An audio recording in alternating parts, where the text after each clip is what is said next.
Modes of data transmission. See, data are of two type. One is of analog and one is of digital. Analog data मैंने आपको draw करके बताया दिया था, ये कुछ इस तरह से दिखता है analogue data. It's a continuous form of data like this. इसमें लोअर और हायर एम्पलीट्यूड्स होते हैं. इट्स लाइक योर साउंड, ये डेटा होता है. और digital data, you know that very well, 1010. This is your digital data. Okay, so here is the main thing. Modes of data transmission. कौन कौन सी तरीके से डेटा ट्रांसमिट होता है. तो फर्स्ट वन इज एनालॉग और broadband transmission. The signal is a radio frequency signal or analog. It can consist of continuous electrical waves that are varying amplitudes. जो मैंने अभी आपको ड्रॉ करके दिखाया. Telephone network use this type of transmission. Yes, your telephone network जो भी setup किया गया है, लैंडलाइन, यहाँ पे टेलीफोन नेटवर्क की बात आती है तो थिंक लाइक लैंडलाइन और मोबाइल से अगर आप किसी से कम्युनिकेट करते हो पर सिर्फ वॉइस, नॉट एनीथिंग एल्स. ठीक है. Requires modem for transmitting data over the baseband medium. देखो, जो मीडियम ब्रॉडबैंड मीडियम एक होता है जो टेलीफोन लाइन के थ्रू कनेक्ट होता है, उसमें सिर्फ एनालॉग सिग्नल पास हो सकते हैं. एक मीडियम होता है बेसबैंड मीडियम, उस पर डिजिटल डेटा भी पास हो सकता है. अगर एनालॉग ब्रॉडबैंड ट्रांसमिशन आप यूज कर रहे हो और आपको कोई टेक्स्ट या कोई वीडियो, कोई इमेजेस सेंड करना है, तो आपको कंपल्सरी एक मॉडेम चाहिए होगा जो आपके एनालॉग डेटा को डिजिटल में कन्वर्ट करे और वापस receiver side digital to analogue, sorry, sender side उसको डिजिटल टू एनालॉग में कन्वर्ट करे और एनालॉग टू डिजिटल में कन्वर्ट करे रिसीवर साइड. ये होता है एनालॉग और ब्रॉडबैंड ट्रांसमिशन. ओके, नेक्स्ट आता है digital and baseband transmission. No special device for conversion of signal to be transmitted over baseband medium, क्योंकि वो ऑलरेडी डिजिटल फॉर्म में होते हैं. The signal is group of discrete electrical units which is transmitted in the rapid succession. अब ये थोड़ा आपके लिए समझने में मुश्किल है. देखो 1010 ऐसे वायर में 1010 पास नहीं होते. That 10 is converted to electrical signals. आपके जो करंट जैसा पास होता है ना, वो करंट में उसको कन्वर्ट किया जाता है. Then it's move through the wires. Wire जब ब्रेक करते हो उसमें आपको करंट दिखेगा, 1010 बाहर नहीं आते. तो my I want to tell you that के इलेक्ट्रिक सिग्नल्स में उसको कन्वर्ट किया जाता है for passing data in the baseband transmission. अब यहाँ से आपकी प्रॉब्लम शुरू हुई थी कि आपको ये नहीं समझ में आ रहा था कि पैरेलल कम्युनिकेशन क्या होता है और सीरियल कम्युनिकेशन क्या होता है. तो मैं आपको बता दूं, ये पैरेलल कम्युनिकेशन और serial communication is the part of digital transmission only. ये किसका पार्ट है? Digital transmission. यहाँ पे अलग करके दिया है, but it's the sub topic of parallel communication and serial. Parallel communication and serial communication is the sub topic of digital transmission. अब पैरेलल कम्युनिकेशन की मैं आपको इमेज दिखा दूंगी ना, तो आपका पूरा फंडा क्लियर हो जाएगा. Let me show you 1 minute.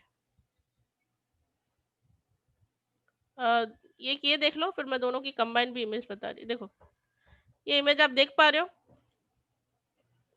ये होता है पैरेलल ट्रांसमिशन. उसमें सपोज आप 8, generally data is group in byte. Byte में कितने बिट्स होते हैं? 8 बिट्स. तो हर बीट अलग अलग वायर्स के थ्रू ट्रांसमिट होता है, मतलब पैरेलली 8 बीट एक साथ ट्रावर्स कर रहे हैं. समझ में आया? This is the parallel transmission, जिसके बीच में सेंडर और रिसीवर के बीच में parallelly bit by bit data transfer हो रहा है. 8 बीट एक साथ जा रहे हैं, मीन्स योर 1 बाइट होल एक साथ जाएगा वो. This is a parallel communication. और सीरियल में क्या होता है? एक ही कनेक्शन होता है, एक ही वायर होती है, उसमें क्या होता है? बिट बाय बिट जाता है. अब इसमें एक और चेंजेस है, वो हम एक बार देख लेते हैं. Wait minute. देखो, when data is transmitted through the multiple wires with each wire carrying the each beat, it is called the parallel transmission. Or serial transmission, when beat are sent from one after another in the series along a wire, it is called the serial communication. Like this. अब आपको पता चला कि मैं क्या बोलना चाहती थी पैरेलल और सीरियल के related. This is a parallel transmission and this is a serial transmission. यहाँ पे अलग अलग 8 वायर्स होती है, यहाँ पे एक ही वायर होती है. One after another bit transfer होते हैं और इसमें हर इंडिविजुअल बीट को सेंड किया जाता है और पैरेलली 8 बीट एक साथ ट्रांसफर होते हैं. तो आपके हिसाब से कौन सा फास्टर हुआ? Which is the faster one? Serial serial is the faster one. यहाँ पे 8 बीट पैरेलल, ऑब्वियसली यहाँ पे 8 बीट एक साथ जा रहे हैं, यहाँ पे एक 1 बाय 1 जा रहे हैं, ठीक है। 8 लोग एक साथ एक ही लाइन में आगे बढ़ते हैं और एक दूसरे के पीछे दौड़े तो लास्ट वाला एंड में पहुंचेगा ना, ठीक है। अभी दूसरा एक हमारा टॉपिक उसमें था कि एसिंक्रोनाइज एंड सिंक्रोनाइज क्या है। उसके लिए भी मैंने इमेज डाउनलोड करके रखी है, तो कुछ इस तरह से दिखता है। यहाँ से समझ में नहीं आएगी, कॉम्प्लिकेटेड इमेज है, तो मैं उससे हिसाब से समझ नाउ। सीरियल कम्युनिकेशन में सिंक्रोनाइज और असिंक्रोनाइज डेटा का बात आती है, वो समझो। When sender and receiver synchronizes that checks before transmitting, the sender first send the control character to the receiver, then send the actual data. It is called the synchronized transmission. Advantage: faster than the asynchronous mode, costly and setup required. ये एक बात हुई, समझा तो ये क्या कहना चाहता है। अब asynchronous पढ़ो। In asynchronous transmission, data is preceded and succeeded by the start beat and stop beat respectively. No synchronization is needed. Okay, let me synchronize में क्या advantage क्या है? Faster than the asynchronous mode. And disadvantage क्या है? Complex setup is required. Yes, you must need a complex setup because दोनों को पहले sync में लाना है, फिर दोनों को में data transfer करना है. It's required the complex setup. और asynchronous transmission क्या है? Hardware requirement is very simple and cheap. आपको सिर्फ डेटा फ्लो कर देना है। डिसएडवांटेज क्या है? Slower than the synchronise mode. Yes, दोनों सामने अगर अवेलेबल होते हैं और डेटा ट्रांसमिशन होता है, और नहीं अवेलेबल होते तब डेटा ट्रांसमिशन होता है, तो दोनों में डेटा रेट में फर्क आ जाता है। I hope this topic is now clear to you. अगर फिर भी कोई डाउट है तो आप मुझसे पूछ सकते हो। Different ways for sending data across a network. Data network में पास करना है। Network is a very huge. Internet के बारे में बोला जाता है, it's the network of networks. तो आपका डेटा सेंडर टू रिसीवर किस तरह से पास होगा नेटवर्क में, उसके लिए 3 टेक्निक है, 3 स्विचिंग टेक्निक है। Now it's why it is called switching. पहले ये समझो, जब भी सेंडर और रिसीवर में डेटा ट्रांसफर होता है तो मैंने आपको बताया था कि सीधा रूट नहीं होता। उसको कई सारे नेटवर्क्स को पास करना होता है, कई सारे स्विच नोड्स को पास करना होता है जो उसके रास्ते में आते हैं। क्लियर? तब क्या होता है, उन नोड्स के पास जब डेटा आता है, वो उसको चेक करके उसको आगे भेजते हैं। तो उसको कहाँ जाना चाहिए, तो वो क्या हो रहा है, your packet, your data is switching from one node to another. That's why it's called switching. समझ में आया? यहाँ पे एक्सप्लेनेशन लिखा हुआ है। A network is made up of several interconnected nodes that can be point-to-point connection or star topology between the pair of devices. अब star topology आप बाद में समझोगे क्या कहना चाहता है, but both are not relevant for the large network. Hence, the various switching techniques are used to transfer the packets of data from one part of node to another. Switched network is made up of series of interconnected nodes called switches. मेरा यही कहने का मतलब है कि इतने सारे nodes के बीच में डेटा आपका स्विच हो रहा है, तो किस तरह से होगा उसकी भी 3 टेक्निक्स दी हुई है।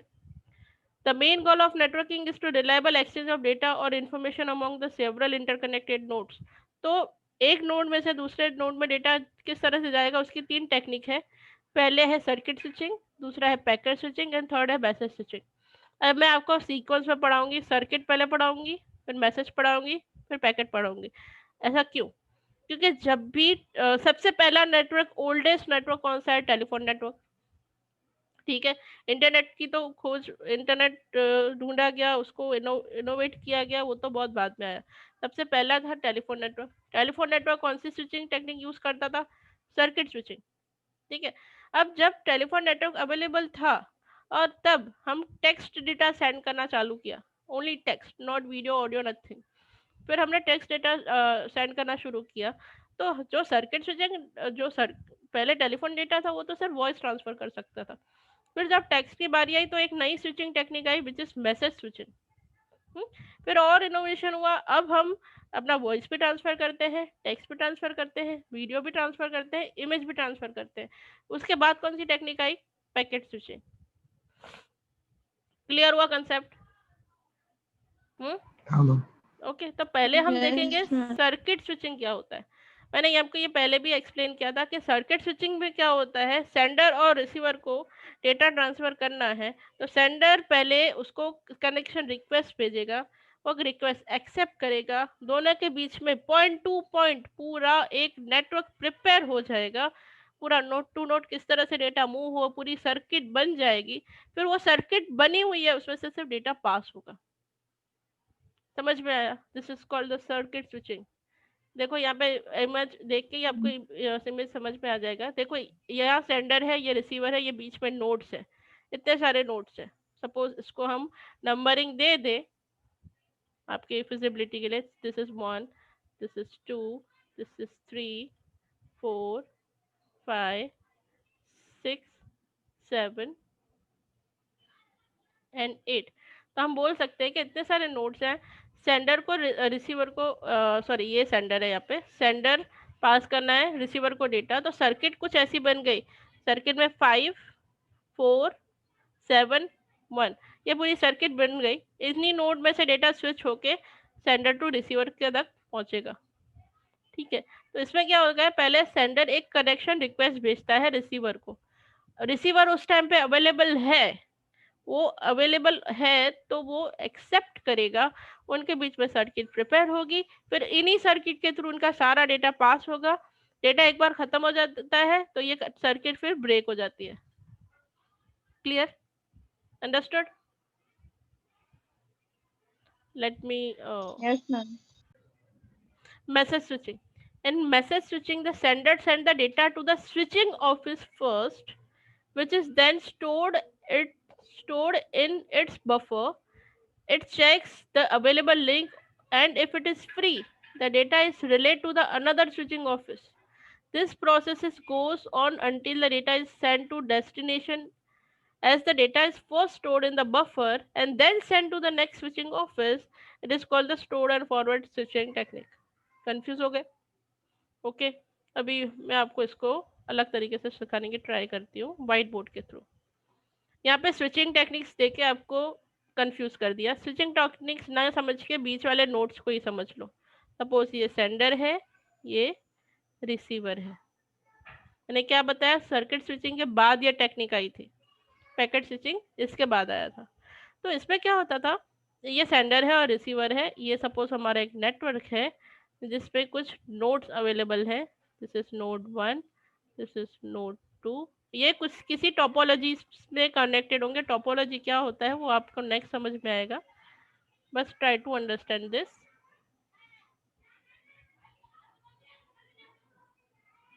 सपोज ये एक दूसरे में स्टार टोपोलॉजी के साथ कनेक्टेड है, लाइक दिस। समझोगे आप लोग?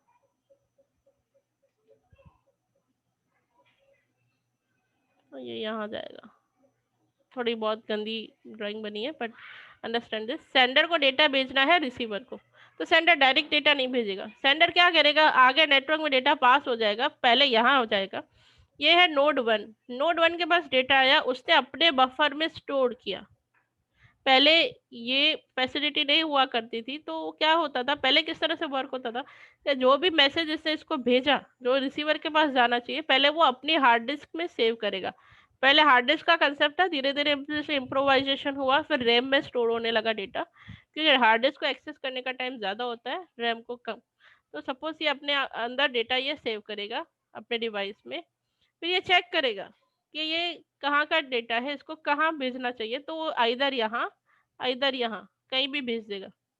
ओके, नेक्स्ट जगह पे जाएगा, ये भी अपने आप अंदर स्टोर करेगा data, then it will check and then it will move, and finally यहाँ पे आएगा। इसको hop by hop switching technique भी बोला जाता है, क्योंकि हर होप पे वो डेटा स्टोर हो रहा है फिर फॉरवर्ड हो रहा है। ये होता है मैसेज स्विचिंग। समझ आया? इसीलिए इसको स्टोर्ड एंड बफर टेक्निक भी बोला जाता है। Understood? Read it for me, packet switching. In packet switching technique, the entire data is divided into small fragments called packets. Each packet is of fixed size, usually 128 bits or 512 bits. Packet switching is similar to the post office operation. Each packet has a source address as well as destination address, IP address, for being transmitted. In the same way as a postman delivers a letter to a specific destination address. As there is no direct connection established between the sender and the receiver, each packet follows different routes and therefore the packets are delivered in a random order at the destination address. It is the TCP protocol which which then arranges all the received packets in a Sequential order. sequential order. During the transfer of packets, each packet has Has to to. pass through several intermediate nodes. So each intermediate node check for destination IP address. If the packet matches with the node address, it is received.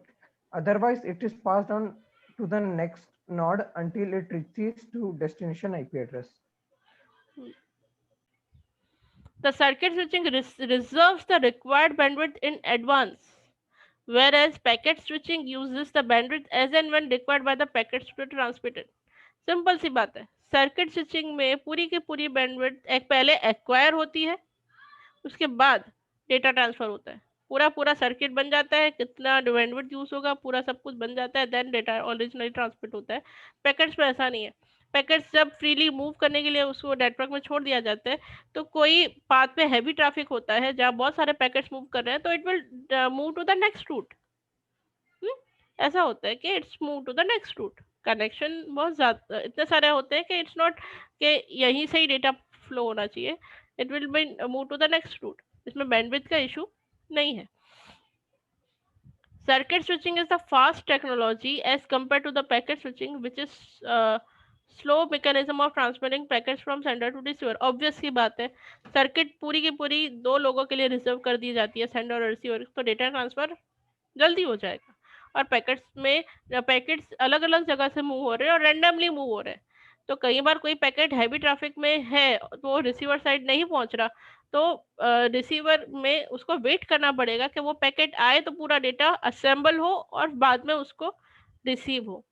ठीक है, तो this is the difference that circuit switching is faster than the packet switching.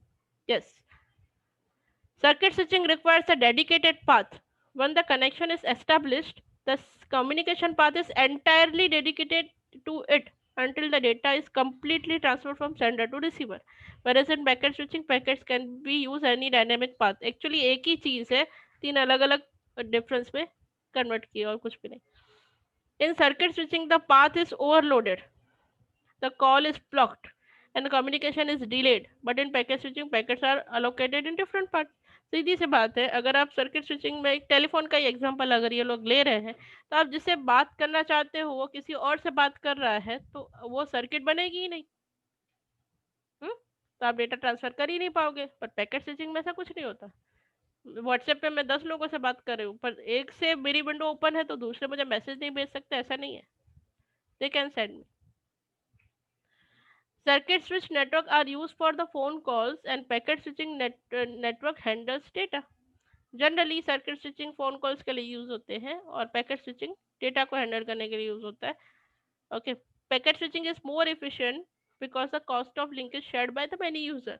एक ही link multiple user एक साथ share कर रहे होते हैं. वो शेयरिंग के भी बहुत सारे एल्गोरिथम्स होते हैं, बहुत फंडा होता है, इतना डीप में हमें जाने की जरूरत नहीं है. But packet switching is more efficient than the circuit switching. Okay. In circuit switching, if the telephone message is sent unbroken, the message is received in the same order as originally sent. In packet switching, the message is broken into the small packets which are randomly sent from source to receive in random order at destination, which is then sequentially arranged. क्या होता है, जब भी sender to receiver data कहीं बीच में lost हो जाता है, तो पूरा का पूरा डेटा आपको ओरिजिनली जैसे पहले सेंड हुआ था उसको वापस सेंड उसको करना पड़ेगा, और वो पूरा डेटा सेम फॉर्मेट पे जाएगा, क्योंकि एक चैनल बनी हुई है, डेटा वन आफ्टर अनदर जा रहा है. ठीक है. पैकेट स्विचिंग में पैकेट्स अलग अलग जगह मूव कर रहे हैं, अगर बीच में कोई पैकेट मिस हो रहा है तो वो पैकेट जब आएगा फिर वो असेंबल होंगे. ठीक है. Okay.